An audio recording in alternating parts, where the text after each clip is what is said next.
Wuni dangraw tishi bos kanak da duar.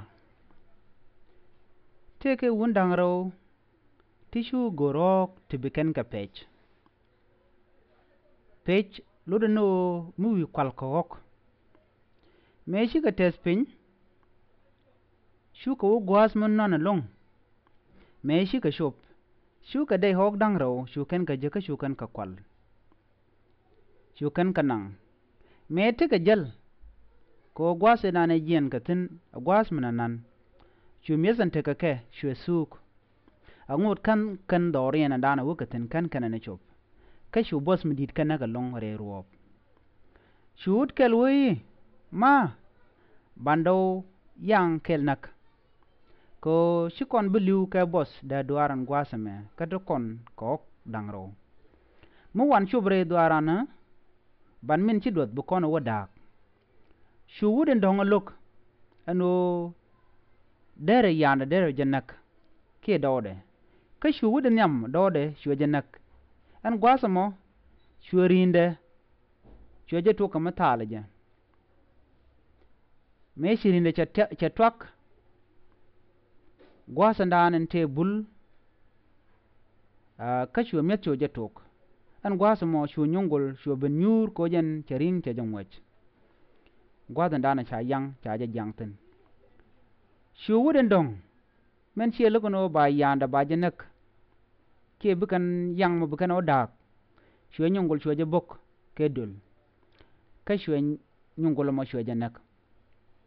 Shu nyungul shu kan shu dungde shu bul ka shu sham. Me shi ka to ka mes kan dangro sham garam nyungul ka sham garam dode. Shu ka jien wu ka dorien re weidien. Me shi ka chup dorien. Shu wude shi dode me shi nak ke me shi yanda nak.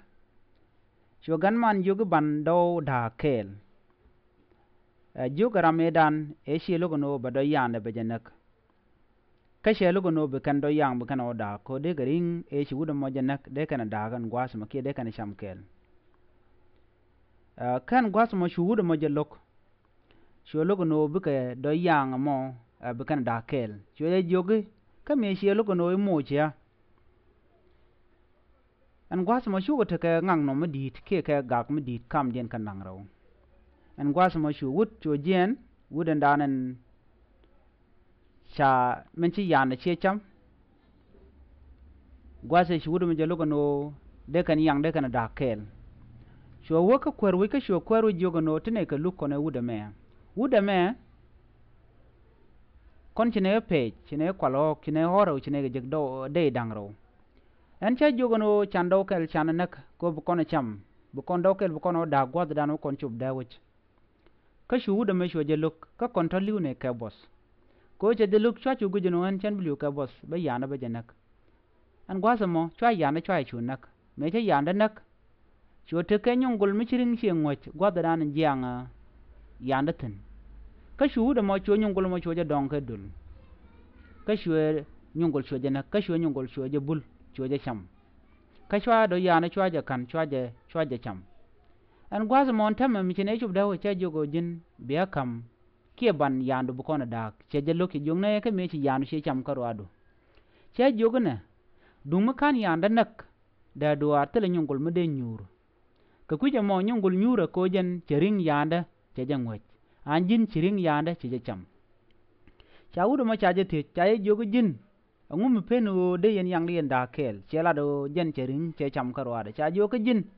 me chi nyungul chi jana ka latok ka nyungul ma kari ngame kana jang tele do me de nyungul der nyur ka je ka kuje mo chere karam chirin yang mo yang wud na mo che cham ka kuje mo en do na biya da kel cha wud mo cha je kwengu cha je kwegjar che kwer ga joga nona jiram dan en te ka do yandu mu wo diet ba do de ba je kan wud mo ko jin ka tok de man tok de mitele ni yang wuda me shenak da duar der liu ko tel gwade nyongol der benten ka kuje mo bi yang wuda no mo be yik chol ke biaje da kel jen do be dan e chaje ge ka jenono biata kamal